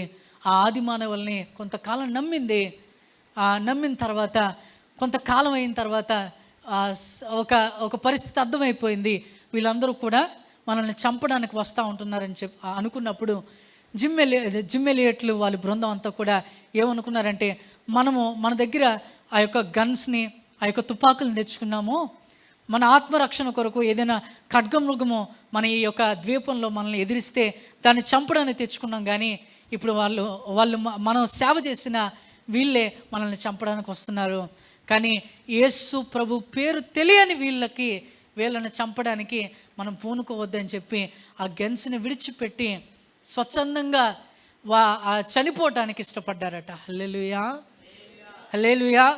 కానీ ఈరోజు మన యొక్క వర్తమానానికి హీరో ఎవరనంటే జిమ్ ఎలియట్ కంటే ఎలిజబెత్ ఎలియట్ అనేటువంటి తన భార్య ఈ యొక్క మన కథకి చాలా హీరో పాత్రని పోషించింది. హల్లెలూయా, హల్లెలూయా. ఎలా పోషించిందట? జిమ్ ఎలియట్ల బృందం దేవుని కొరకు సమర్పించుకొని ఏదైనా కొంత దేవుని కొరకు చేయాలని ఎవ్వరూ వెళ్ళలేని ప్రాంతానికి వెళ్ళారు. ఆది మానవుల చేత చంపించబడ్డారు, తీవ్రమైనటువంటి మరణం, బల్లెలతో పొడిచారు, తర్వాత వారి శరీరాల్ని వాళ్ళు తిన్నారో ఏదేదో చేశారు. కానీ అటువంటి మరణాన్ని విన్నటువంటి ఎలిజబెత్ ఎలియట్ ఏం చేసిందో తెలుసా? నా యొక్క భర్త వదిలినటువంటి ఆ పరిచర్యని నేను కొనసాగించాలని చెప్పి అదే ద్వీపానికి వెళ్ళింది. హల్లెలూయా. అరే, మగవాళ్ళ చేత అవ్వలేనటువంటి పని ఆడవాళ్ళ చేత ఎలా అవుతుంది అని అనుకోలేదు. ఎలాగైనా నేను వెళ్ళాలి, నా యొక్క భర్త విడిచిపెట్టినటువంటి పరిచర్యని నేను కొనసాగించాలని చెప్పి ఎలిజబెత్ ఎలియట్ 3 సంవత్సరాలు ఉన్నటువంటి పాపని తన భుజం మీద వేసుకొని ఆ ద్వీపంలోనే కొంత దూరంలోనే ఆ యొక్క పడవని ఆపి ఆ ప్రాంతం అంతా తిరిగి ఒక ఆదిమానాన్ని ఎదుర్కొని ఏమన్నదో తెలుసా? నేను మీ స్నేహితుడను, నేను మీ స్నేహితురాలను, నేను మీ స్నేహితురాలను అని చెప్తూ ఏమన్నదని అంటే, బైబిల్లో ఒక మాట ఉంది, శాశ్వతమైనటువంటి ప్రేమతో నేను మిమ్మల్ని ప్రేమిస్తున్నాను గనుక విడువక నీ యెడల కృప చూపించుచున్నాను అని చెప్పి ఆ యొక్క ఔకా భాషలోనే వాళ్ళకి చెప్పడం స్టార్ట్ చేసింది. హల్లెలూయా, హల్లెలూయా. ఆ ఔకా భాషలో వాళ్ళు స్టార్ట్ చేసిన తర్వాత కొన్నాళ్ళకి ఎలిజబెత్ ఎలియట్ తప్పించుకొని తిరిగి కొన్నాళ్ళకి ఎలిజబెత్ ఎలియట్ని వాళ్ళని నమ్మటం స్టార్ట్ చేశారు.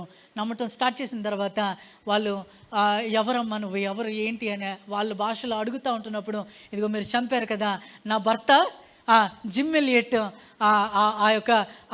ఆ జిమ్ ఎలియట్ యొక్క భార్యనే నేను అయినా కూడా మిమ్మల్ని నేను ప్రేమిస్తున్నానంటే వారందరూ కూడా దేవుని యొక్క మాటలను విని ఆ ప్రాంతమంతా కూడా మార్చబడటానికి ఎలిజబెత్ ఎలియట్ యొక్క పరిచర్య కారణమైంది. హల్లెలూయా.